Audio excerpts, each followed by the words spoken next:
오늘 함께 묵상할 하나님의 말씀 갈라디아서 3장 15절부터 22절까지입니다. 형제들아, 내가 사람의 예대로 말하노니 사람의 언약이라도 정한 후에는 아무도 패하거나 더하거나 하지 못하느니라. 아브라함은 하나님을 믿는 믿음으로 말미암아 의롭다 하심을 받았습니다. 아브라함은 하나님을 믿는 믿음으로 말미암아 하나님의 백성이 되었습니다. 무릇 율법을 행함으로 곧 착하게 살아감으로 의롭다 함을 받으려 하는 사람들은 율법을 주는 징벌로 말미암아 영원히 저주 아래 살 뿐입니다. 우리도 이런 하나님의 은혜를 믿는 믿음으로 아브라함이 받은 복을 받게 되었지요. 우리도 하나님을 믿는 믿음으로 말미암아 하나님의 백성이 되었습니다. 그리고 우리도 하나님을 믿는 믿음으로 말미암아 의롭다 하심을 받았습니다. 하나님을 은혜로 믿는 그 믿음 때문에 의롭다 하심을 받았다는 그 사실이 여러분, 우리들의 삶에 어떤 의미가 있었나요? 지난 한 주간 동안 그래, 나는 하나님의 백성이야, 부족한 하나님의 백성이야, 부족하지만 하나님의 백성이야 라는 그 생각이 저와 여러분들의 삶을 얼마나 힘있게 만들었나요? 얼마나 곁길로 갈 수 있는 가능성을 줄이고 하나님의 백성으로서 그 길을 유지할 수 있었나요? 어떤 사람들은 그런 생각합니다. 하나님 믿으면 복 받는다 하니 대충 살아도 되겠구나. 그 반대로 어떤 사람들은 이렇게 살아서 복을 받겠나? 열심히 복 받기 위해서 더 잘 살아야지. 이런 생각들을 하면서 살아가는 사람들이 많습니다. 그렇지만 우리는 복 받기 위해서 사는 것도 아니며 그렇게 살면 안 되기 때문에 사는 것도 아니며 하나님의 은혜로 부름을 받아서 하나님의 백성이 되었으니 하나님의 백성다운 그 삶을 위하여 오늘도 최선을 다하고 있는 줄 믿습니다. 그렇게 하나님의 백성으로서 불러주신 하나님께 감사하며 하나님의 백성답게 살아가고자 하는 그 일에 열심하는 우리를 위하여 하나님께서는 성경 말씀을 주셨습니다. 오늘은 그 중에 갈라디아서 3장 15절부터 22절까지 말씀을 함께 살펴보면서 하나님이 주실 은혜를 나누고자 합니다. 말씀 나눌 때 은혜가 저와 여러분 우리 모두에게 충만하시기를 간절히 소원합니다. 먼저 함께 읽은 말씀에 어떻게 구성되어 있는지 간략하게 소개를 해드리겠습니다. 15절부터 18절까지는 율법과 언약의 관계를 우리에게 소개해 주고 있습니다. 율법은 언약을 폐하거나 더하는 것이 아니다 라고 얘기를 하면서 마지막 결론을 내리고 있습니다. 율법으로 말미암는 유업과 언약으로 말미암는 유업이 다르다고 결론을 내리면서 율법은 언약을 결코 폐기하거나 율법은 언약에 무엇을 더하는 것이 아니다라고 분명히 밝혀주고 있죠. 그리고 나서 18절부터 19절부터 그런즉 율법은 무엇이냐 하여 율법에 대한 소개를 해주고 있습니다. 율법이 언약에 대하여 어떤 역할을 하는지 율법의 정의를 내려주고 있습니다. 이런 말씀을 차례대로 살펴보면서 하나님의 은혜를 나누려고 하는데요. 우리에게 가장 문제가 되는 게 그거예요. 하나님의 백성된 우리에게 율법이 어떤 역할을 하느냐? 하나님의 백성된 우리를 다시 저주에 이르게 할 수 있느냐? 저주에 이르게 하지 못하느냐? 이걸 가지고 사람들은 많은 갈등을 합니다. 그래서 지금 죽으면 안 될 것 같아. 하나님의 언약에 이르지 못할 것 같아. 하나님의 백성됨을 박탈당할 수도 있을 것 같아 하고 불안해하는 거예요. 이 율법이 미치는 역할을, 율법이 감당하는 역할을 이해를 잘 해야지만 온전한 하나님의 백성다운 모습을 갖춰갈 것입니다. 먼저 15절부터 18절까지 말씀 속에서 율법이 언약에 대하여 어떤 관계를 가지고 있는지 정의를 내리면서 찾아보도록 하십시다. 15절에서 그렇게 말을 합니다. 내가 사람의 예를 따라 말할게. 굳이 하나님에게 가지 않고 사람들 세계 속에서 사용되는 이야기를 가지고 시작할게. 그 얘기죠. 자, 사람들 사이에 오고 가는 이야기들 어떤 것이 있나요?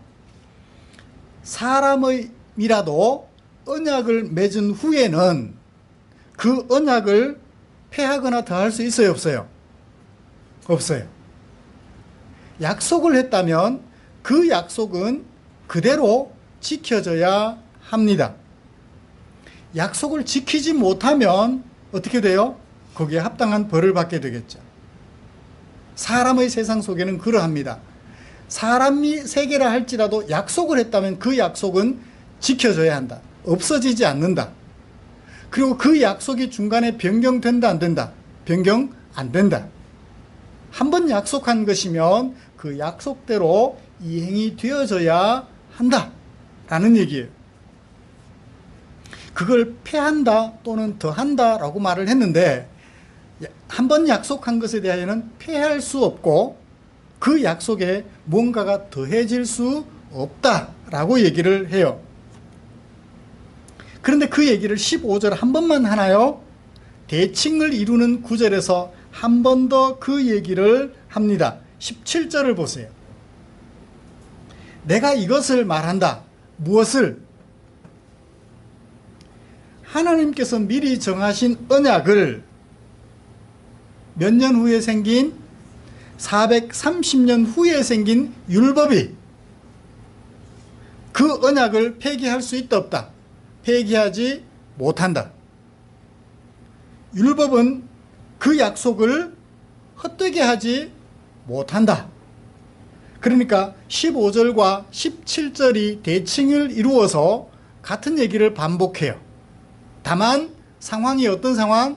15절은 사람들의 세계 속에서 상황, 17절은 하나님의 세계에서 상황, 그것만 다를 뿐 동일한 내용을 반복하고 있습니다. 한 번 한 약속은 폐기하거나 그 약속에 혹이 덧붙여지지 않는다는 거예요. 사람의 세계도 그러하고 하나님의 세계도 그러하다라는 것을 우리에게 말씀해 주고 있습니다. 그러면 그 율법도 손을 못 대는 약속, 하나님의 약속, 그것은 뭘까요? 16절에서 소개해 주고 있습니다. 이 약속들은 누가 말씀하신 거예요? 하나님이 말씀하신 거예요. 사람이 말한 것이 아니고 이 약속들은 하나님이 사람들에게 말씀해 주셨어요. 사람들 누구? 아브라함과 그 자손에게 말씀해 주신 약속이라는 것입니다. 사람이 말한 약속도 폐해지거나 더함이 없는데 하물며 하나님께서 하신 약속이니 더해지거나 폐해질 리 없죠. 그러면 그 하나님의 약속은 무엇일까요? 폐하여지거나 더하여지지 않는, 다른 어떤 것에 의하여 폐하여지거나 추가되지 않는 하나님의 약속, 그게 뭘까요? 그 약속은 사람이 말한 것이 아니라 하나님이 말했다는 것이. 누구에게 말했나요? 아브라함과 그 자손에게 말했다라고 얘기를 합니다. 그리고 나서 그 밑에 부연 설명을 해줍니다. 그 자손에게 에 대하여 조금 더 부연 설명을 하는데요. 들어보죠. 성경은 여럿을 가리켜 그 자손들이라 말하지 않았다. 오직 누구를 가리켜? 한 사람을 가리켜 내 자손이라고 말했다. 그 자손은 누구다? 그리스도 예수다. 그러니까 이 약속들은 아브라함과 그 자손에게 하나님이 말씀해 주신 것인데, 그 자손은 누구를 말한다? 아브라함의 후손들을 말하지 않고, 후손들 모두를 말하지 않고 그 후손들 가운데 하나인 누구? 그리스도를 말한다. 하나님께서 아브라함과 그리스도에게 약속해 주신 말씀이다 라는 거예요. 여기 그리스도는 무엇을 말하며 아브라함은 누구를 말할까요? 그리스도는 누구를 말하며 아브라함은 누구를 말할까요? 이 아브라함은 모든 인류의 대표입니다. 그런데 어떤 인류? 죄인들의 대표예요. 그 죄인들을 하나님의 백성으로 건질 대표는 누군가요? 그리스도세요.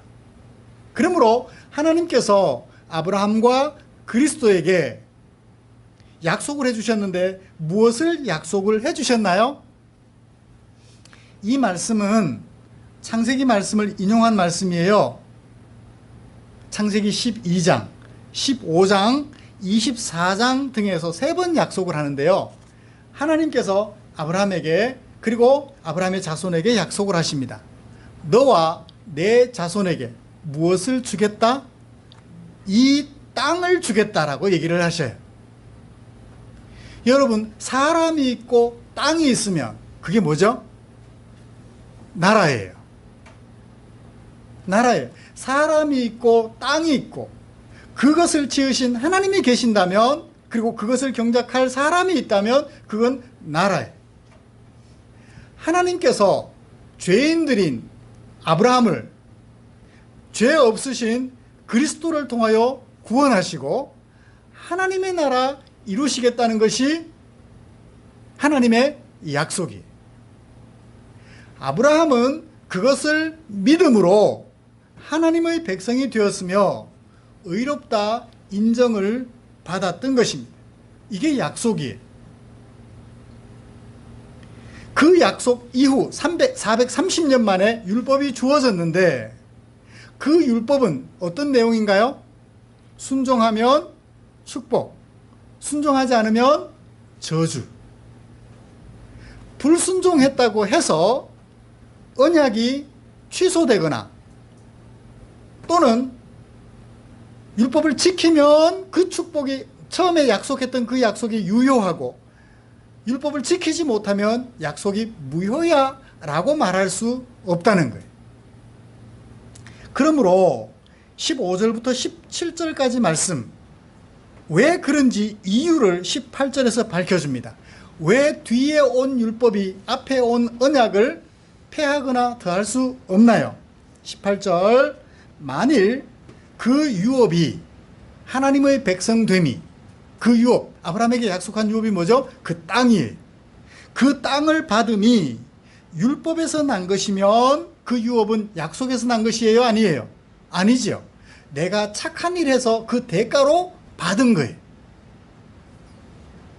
그러나 하나님이 약속으로 말미암아 아브라함에게 주신 유업은 대가가 아니라 은혜로 주어진 거예요. 대가가 아니에요. 그렇기 때문에 430년 후에 온 율법은 언약을 폐하거나 더하지 못한다. 결국 아브라함은 어디 아래 있다? 약속 아래 있다. 율법 아래 있는 것이 아니라 약속 아래 있는데 라는 얘기를 지금 바울이 하고 있는 거예요. 사랑하는 성도 여러분, 바울이 갈라디아 교회에 이 얘기를 왜 할까요? 그 얘기를 할 때는 배경이 있습니다. 사람들이 뭐라고 말하고 있기 때문에 하나님이 주신 언약을 그 뒤에 온 율법이 폐할 수도 있다. 그 언약에 율법이 더해진 것이다 라고 말을 하고 있기 때문에 그것이 아니야 라고 말씀해 주시는 거죠. 그래요. 사람들에게는 양심이라는 게 있어서 잘 하고 있을 때는 괜찮아요. 관계가 좋아요. 그런데 뭔가 내가 찝찝하고 잘못한 것이 있을 때는 어떻게 해요? 괜히 관계가 어색해져요. 특히 내가 어떤 사람에게 은혜를 받았을 때, 관계가 좋을 때는 문제가 없어요. 근데 내가 그 사람 마음을 아프게 했을 때는 혹시 내가 버림받지 않을까 불안해해요. 그래요. 예수를 믿고 나서 교회에도 출석 잘하고 하나님 말씀도 열심히 묵상하고 잘 살아갈 때는 괜찮아요. 하나님이 나를 결코 버리지 않으실 것 같아. 불 속에라도 들어가서 내 생명 다 바쳐 순교하기까지 순종할 것 같아요. 그런데 조금 하나님의 말씀을 거역하여 하나님의 마음을 아프게 했을 때는 어때요? 불안해져요. 혹시 하나님이 나를 버리시지는 않을까? 그런 말로 우리에게 다가오면 괜히 두려워져요. 특히 한국 교회는 그런 얘기를 많이 하잖아요. 목사가 하는 말 거역하고 목사에게 도전하면 뭐 어떻다? 뭐 가다가 병원에 가서 뭐 무슨 큰 병 걸리고 무슨 뭐 차를 운행해 가다가 뭐 사고 나고, 그러면 목사 말 거부하기가 쉬워요, 힘들어요? 예를 들어서 이런 거예요. 무당이 무슨 말을 했어요. 올해 조심하라 했다. 그러면 다른 애는 별로 대수롭지 않게 생각하고 살아갔는데 그 말을 듣는 순간 그 애는 특별히 더 조심을 하는 거예요. 상갓집에도 안 가요. 나도 무슨 어려운 일을 당할 것 같아서. 좋은 일을 앞에 두고 상갓집 안 가더라고요.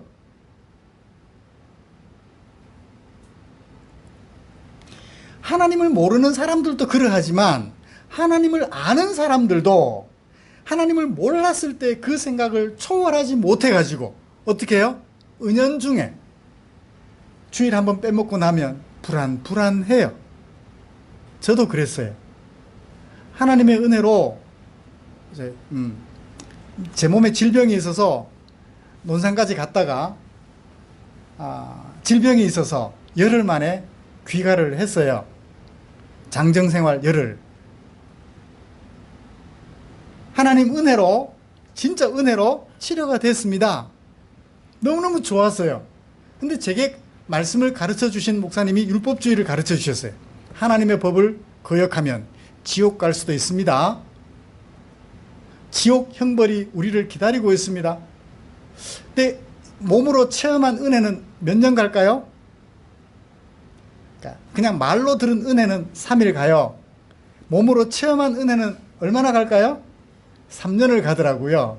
근데 3년쯤 지나니까 좀 편하게 살면 안 되나? 라는 생각이 들어요.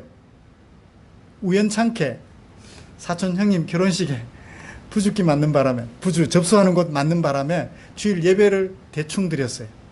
그 교회가 12시에 예배를 마쳤으면 되는데 예배 마치는 시간이 12시가 넘어도 설교도 안 끝나는 거예요. 부랴부랴 설교 끝남과 동시에 도망갔죠. 왜? 약속한 게 있으니까. 해야 될 일이 약속돼 있으니까. 그 일 때문에 일주일을 밤에 잠을 제대로 못 잤습니다. 지옥 형벌 받으면 어떡하지? 어떡하지? 지금 사고 나서 혹 죽으면 어떡하지? 내가 제대로 예배도 못 드렸는데 이러고도 하나님의 백성이야? 불안해서 밥도 제대로 못 먹어요. 마음이 편치를 안 해요. 일이 손에 안 잡혀요. 적당히 신앙생활 했으면 모르는데 은혜는 받았죠. 은혜는 받았죠. 그 은혜가 짐이 되니까 말씀대로 살아야 된다는 게 부담으로 다가오는 거예요. 미치겠는 거예요. 한국교회 그런 사람들이 의외로 많은 것 같아요. 갈라디아 교회도 그랬어요. 바울이 처음에 복음을 전했을 때는 우리가 은혜로 말미암아 구원을 받았구나 감사하고 감사해서 행복하게 잘 살았습니다. 그런데 어느 날 갑자기 찾아온 유대인 교사, 유대교도 거짓 교사가 들어와서 아니야, 그리스도로 말미암아 구원을 받지만 율법도 지켜야 돼. 그렇지 않으면 받은 은혜 가짜야 라고 말을 해버린 거예요. 아니나 다를까 기존에 그런 생각에서 벗어나지 못했던 그들 거짓 유대교도 교사들에 의하여 그만 넘어가 버리고 말았다. 바울이 이 얘기를 왜 해요?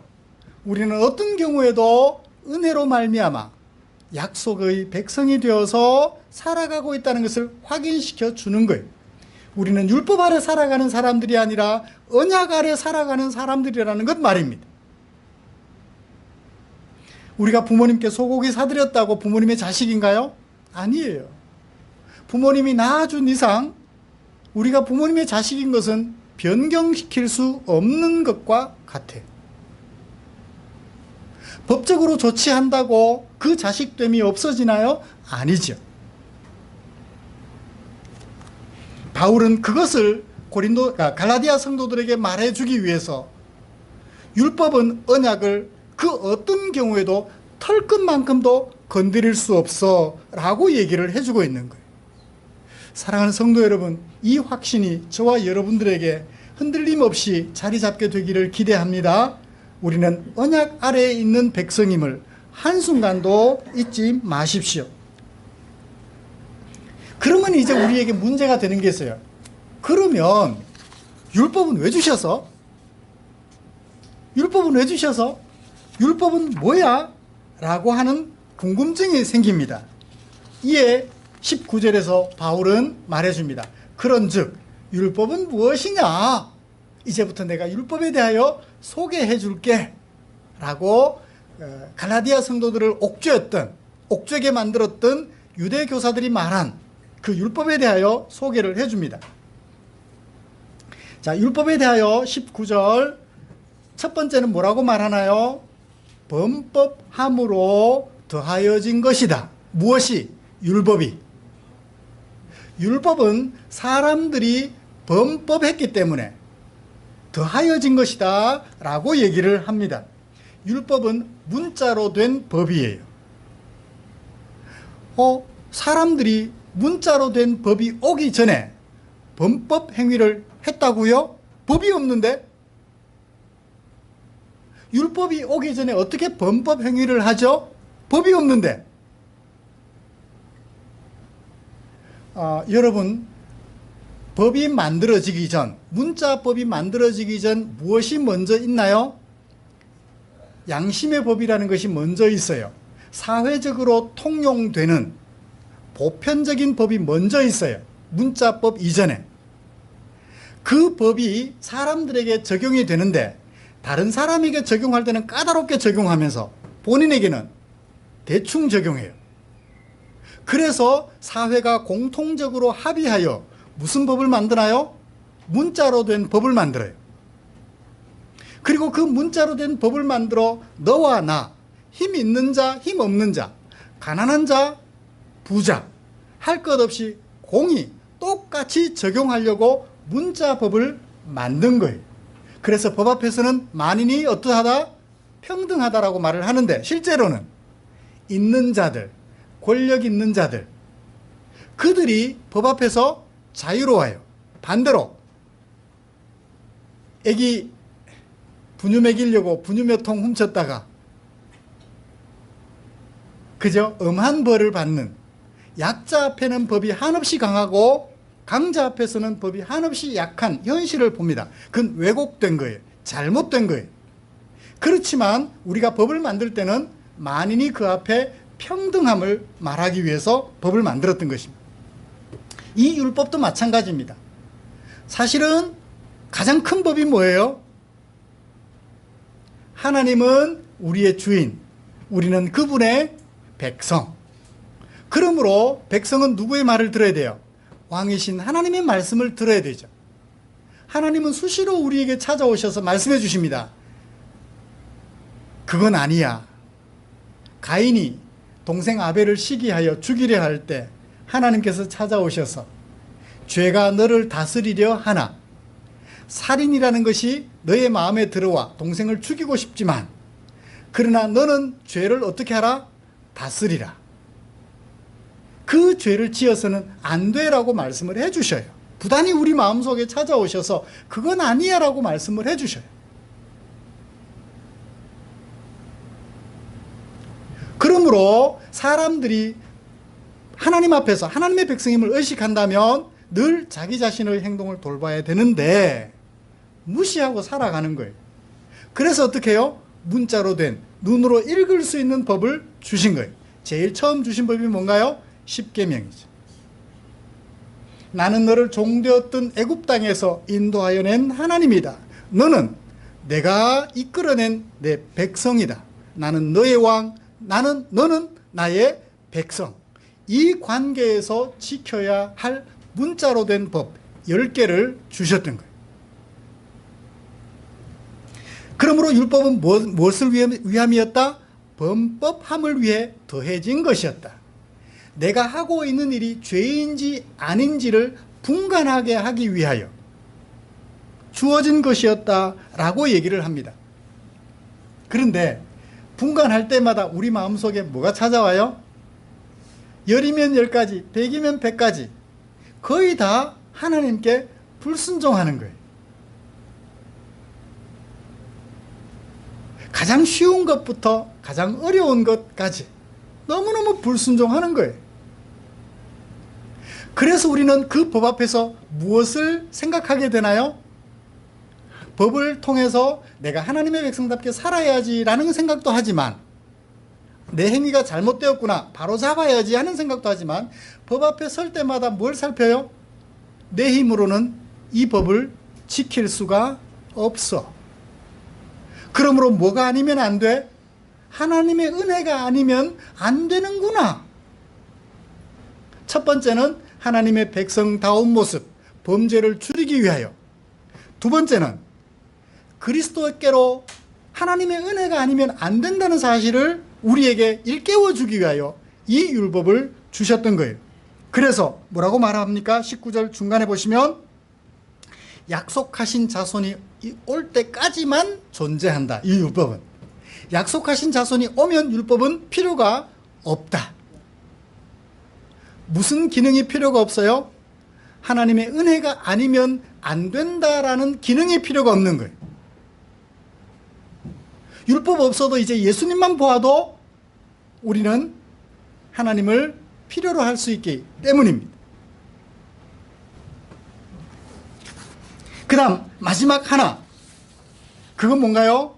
21절. 율법이 하나님의 약속들과 반대가 되느냐? 하나님의 약속들과 대립하느냐? 하나님의 약속으로 유업을 받았는데 그 율법이 약속을 유업으로 받지 못하게 하느냐? 그 얘기예요. 그렇게 질문해놓고 뭐라고 대답합니까? 결코 그럴 수 없느니라. 예를 들어줍니다. 만일 그 율법을 주시면서 능히 살게 하는 율법을 주셨더라면 약속이 필요 있어요, 없어요? 약속이 필요 없죠. 그것을 예로 듭니다. 만일 율법을 주어서 그 율법을 능히 지켜서 살 수만 있다면, 하나님의 나라를 유업으로 받을 수 있다면 굳이 율법 약속이 뭐가 필요했겠느냐는 거예요. 조금 더 설명합니다. 성경은 무엇은, 율법은 모든 것을 죄 아래에 가두었다. 그래서 누구에게 알게 하려고? 예수 그리스도를 알게 하려고. 예수 그리스도를 알아서 사람들이 누구에게로 나가게 하려고? 하나님께로 나가게 하려고 율법을 주셨다라고 말씀을 하고 있습니다. 그러므로 이 율법, 예수님이 오셨으니까 이제 더 이상 우리를 그리스도에게로 안내하는 기능은 없어졌어요. 그렇지만 무엇은 남아있나요? 우리를 하나님의 백성답게 죄를 죄로 인식하게끔 만들어주는 문자법으로서는 유효하다는 것을 봅니다. 그렇지만 그 유효함은 하나님의 약속 자체를 깰 수는 없다라는 것. 이 사실을 마음속 깊이 새기시기를 기대합니다. 말씀을 정리하죠. 사랑하는 성도 여러분, 우리는 율법 아래에 있나요? 언약 아래에 있나요? 언약 아래에 있습니다. 율법을 지켜서 구원 얻을 사람 한 사람도 없습니다. 하나님 마음에 합하게 율법을 지킬 수 있는 사람은 아무도 없어요. 하나님의 은혜로 말미암는 약속이 아니라면 그 누구도 의롭다함을 받을 수 없으며 하나님의 백성으로 살아갈 수가 없어요. 이 사실을 마음속 깊이 새기시기를 기대합니다. 그렇다면 우리에게 주어진 율법은 뭐냐? 율법을 아는 유대인들은 이 율법 앞에서 자신의 한계를 느끼고 하나님이 우리에게 제시해 주신 은혜, 그리스도를 찾게 될 것이죠. 율법이 없던 우리는요, 이제 우리에게 온전히 소개된 예수 그리스도, 그분으로 말미암아 날마다 하나님께로 더 나아가되 예수님께서 이 율법을 통하여 말씀해 주시는 하나님의 거룩하신 뜻, 형제를 사랑하라, 내 이웃을 내 몸같이 사랑하라, 하나님을 사랑하라 하신 그 말씀을 좇아서 율법에서 사랑의 하나님의 말씀을 마음속에 깨달아서 살아감으로 언약 백성 다와져가는 저와 여러분들 되시기를 주님의 이름으로 축복합니다. 기도하겠습니다. 하나님 아버지 고맙습니다. 우리를 사랑하여 주셔서 택하여 주시고 약속해 주셨습니다. 너는 내 백성이라고 종되었던 세상에서 불러내 주셨습니다. 바울의 말을 빌리면 태중에 짓기 전부터 나를 아시고 주님의 백성으로 불러주셨습니다. 이에 감사를 드리며 우리의 남은 세월 살아가는 동안 이 언약 아래 있음을 마음속 깊이 새겨 감사하며 우리에게 제시된 그 율법에 드러난 하나님의 뜻, 하나님의 백성됨의 모습 날마다 고치고 또 고쳐서 아름다운 주의 백성으로 서가는 당신의 종들 되게 하여 주시옵소서. 두려움에서도 아니며 복 받기 위해서도 아니며 하나님의 은혜로 언약 백성이 되었으니 그것이 감사해서 고치고 또 고치며 바로 잡아가는 그 일에 최선을 다하는 당신의 종들 되게 해 주시옵소서. 예수님의 이름으로 기도드리옵나이다. 아멘.